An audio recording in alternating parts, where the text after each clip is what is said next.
Did you know that on Hitler's final day, the atmosphere in his bunker was filled with a mix of despair and surreal decisions? Most people have no idea about the bizarre interactions and desperate choices made just hours before the end.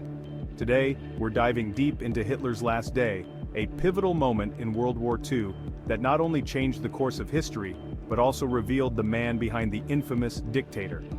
As we explore this day, keep in mind the weight of the decisions made in those final hours. Hitler's last day was a chaotic mix of desperation and denial, and I'm about to take you through every moment of it. But before starting the video, make sure to subscribe to the channel and hit that bell icon so you get notifications about our latest videos. Let's start the video. On April 30th, 1945, at 3:30 in the afternoon, Adolf Hitler, the German dictator responsible for the deaths of over 6 million Jews, was standing with a gun pointed at his head, and eventually, he committed suicide. But he wasn't the only one who died that day. Before his death, Hitler also killed 3 of his closest associates, and the planning for these murders began almost 24 hours earlier, on April 29, 1945, at 3 p.m. Hitler was opening the mouth of his favorite German shepherd, Blondie, with his own hands to place cyanide capsules inside. As soon as the poison entered her mouth, Blondie fell to the ground immediately due to poisoning. And mind you, Blondie was the same dog that Hitler had raised like his own child. So the question arises, why did Hitler kill a figure that was like his own child? What was the reason behind it? Well, to be honest, Hitler didn't want to take such a harsh step, but still, with a heavy heart, he had to do it, and there were 2 major reasons behind this. First, Hitler wanted to test the cyanide poison because 24 hours later, he was going to give it to his newlywed wife, Eva Braun. Secondly, Hitler didn't want his dogs to mourn his death or be subjected to cruelty by the Russians, whom Hitler was about to be killed by soon. So, to ensure that no one harmed or tormented his dogs after his death, he first took Blondie's life.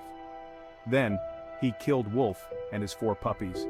He took all of them to the garden for a walk and with teary eyes and trembling hands, shot them all. After their deaths, Hitler buried the dogs in the same garden where he often played with them. Now we understand why Hitler killed his dogs, but why did he kill his wife, Eva? What's the reason behind that? Because the first question that arises here is, Hitler knew his death was near, so why did he marry just 15 days before his death? And even after getting married, why did he poison his beloved newlywed wife? Well, to understand this, we need to go back a few hours before Hitler's death. Precisely 39 hours before, on April 29th, at midnight. At this time, 33-year-old Eva Braun was in her bedroom, dressed in a long black gown, wearing a diamond watch, a gold bracelet, and a topaz necklace, as she was about to marry her 16-year-old love in the coming hour. Yes, Eva had loved Hitler since she was 15 years old, and 2 years later, when she was 17, Hitler accepted her love. For years they kept their love hidden from the world, pretending to be just best friends. Only a few of Hitler's close officers knew that Eva and Hitler were a couple, with separate bedrooms but interconnected by a common passage between their bathrooms.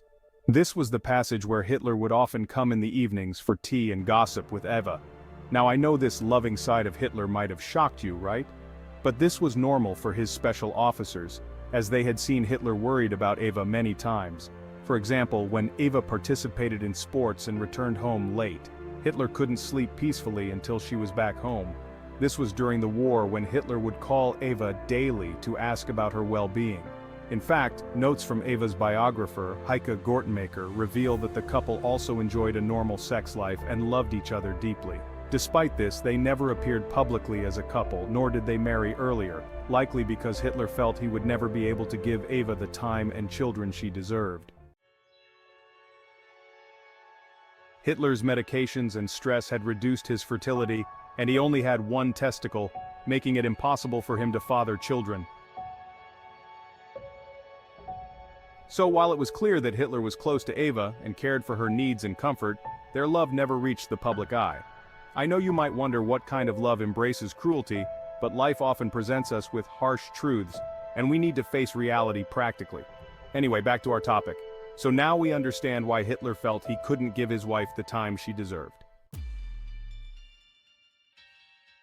As Russia was closing in on him, Hitler knew that his defeat was imminent and he couldn't let the Russians capture him. About 39 hours before his death, Eva was preparing for her wedding in her room, while Hitler was reading his will in a concrete bunker with a 10-foot-thick roof. In his will, instead of discussing his property, Hitler revealed that he was about to marry his best friend Eva, and that they would soon die together because they didn't want to surrender to the Russians. Hitler's will also mentioned that after their deaths, their bodies should be burned to ensure no one could touch or harm them. This was a monumental decision, and it wasn't just Hitler's alone. He had made this decision while having lunch with Eva and two of his secretaries on April 29th at 2 o'clock in the afternoon. That day, during lunch, Hitler did something unusual that shocked his secretaries. He broke his own rule of not discussing serious topics during meals. Hitler admitted that he could now see his defeat approaching and that he wanted to die with Eva before the Russians could reach them. Eva, however, disagreed with him about how to die. While Hitler said he would shoot himself in the head, Eva insisted she wanted to die looking beautiful and chose cyanide capsules to avoid becoming a bloody corpse. After this conversation, they got married at 1 a.m. on April 30th. After their wedding, Hitler hosted a small party at 2:30 a.m. where they drank and spent their last hours together. Hitler made a new plan that night. They would each take 2 pistols and 2 cyanide capsules into the room, just in case one method didn't work, ensuring they could die together at the same time. After the party ended at 4 a.m., Hitler and Eva retired to the same room for the first time, knowing this would be their last night together. But their final happiness was short-lived. At 6 a.m., Hitler learned that Russian soldiers had reached the Reichstag and captured it. By noon, Hitler was informed that the situation outside the bunker had become dire. Realizing the end was near, Hitler calmly expressed that he didn't want to become an exhibit in a museum and needed to take his own life before the Russians could capture him. At 12:45, Hitler shook hands with his soldiers, thanked them for their loyalty and service, and had his final meal of spaghetti and salad alone. Eva, meanwhile, locked herself in her room and prepared for death, choosing a black dress with white roses, one of Hitler's favorites. The final moment came at 3:30 p.m. when both entered the room together. Moments later, a gunshot was heard, and by 3:50, their bodies were retrieved and burned together as per Hitler's final wish. At 6 p.m., SS officer Ewald Linlow scattered their ashes in the same garden where Hitler had buried his dogs. This story shows a different side of Hitler.